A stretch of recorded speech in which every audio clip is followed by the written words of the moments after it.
Hey, beautiful people. I'm with my friend Zhena. We're hanging out Hello. back here at Peninsula Park. There's the gazebo right there. We got married with Noel there back 6 years ago, July 12th. So, yeah, we just celebrated our 6th year anniversary, and I'm sitting here with Zhena at the beautiful Peninsula Park, enjoying the beautiful roses and having a good time, making some videos. I wanted to share something with you guys that you might find interesting.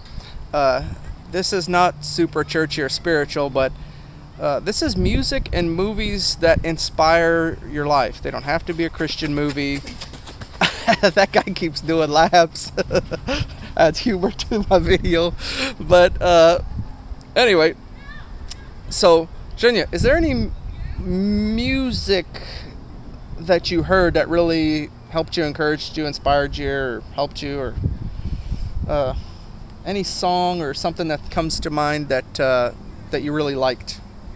Well, right now, no. In the past?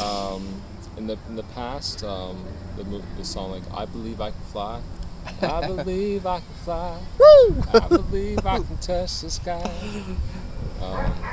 It just shows you that even though you can't literally physically fly, the writer believes that you can. The writer believes that you can soar and achieve your dreams. R. Kelly. Yeah. And so, like, with that song, it really inspired me because it allowed me to believe without limits and to believe the impossible to be a reality in life. That even though we literally don't have wings, but we can still fly.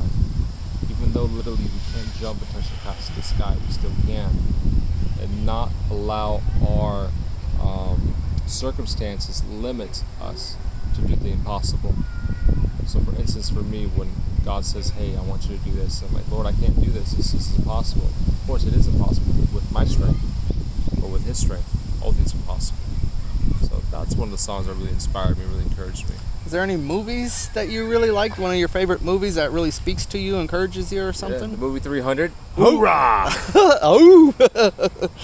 Why'd you like that movie? Yeah, so it's about a king and about a tyrant in Persia that want to take over this race and control these Spartans who cannot be put into slavery or be conquered. They either die or they will kill the other person or their enemy. And there was a king, I forgot his name. Xerxes? Not Xerxes, the other king, the good king. Oh. Anyways, this guy from Leonidas. Leonidas, yes.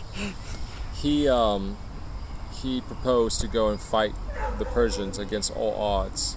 And as a leader, he was the only one that stood up, and then 300 other men stood up with him. It just shows his leadership, his boldness, his courage, and his love for his people. And even though they should have, even though they eventually, towards the end of the movie, they all died. Spoiler alert! Don't watch it! They live! He stood up all odds and fought these Persians, and he just annihilated hundreds and thousands of them just with 300 men. It just shows that in life, we could go against all odds, but still yet we could prevail. Because we have one person that fights for us, and that is the Lord. Yeah, they called those the hot gates, or the gates of hell. So 300 men stood at the gates of hell, or the hot gates, and they wouldn't allow anyone to go in. Doesn't that speak to the life of a believer, where we choose to park ourselves between hell and people trying to get there? I heard another pastor say, like, well, I'm not really saving souls. Well, you can put your dollar to somebody who's out there saving souls, and now that person is saving souls with your dollar. Now your dollar is standing between hell and people trying to get there. So you, even if you feel like you're too old or you can't, do what you can.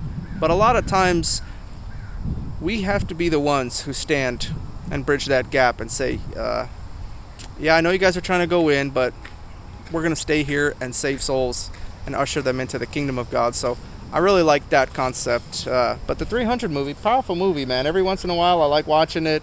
I fast forward through all the creepy stuff. There's a couple creepy spots in there, but overall it has a really good moral. Very gory. If you don't like blood and ketchup and all this stuff, don't watch it. But yeah, don't watch it with your children. But Gideon had 300. If you read the Bible's rated triple X. There's just so much gore, perversion. If they made a movie out of the Bible, no one would be able to watch it. It's like, why don't they make it as bloody as it should be and as horrific as it should be? Because our sensitive eyes and ears can't take it.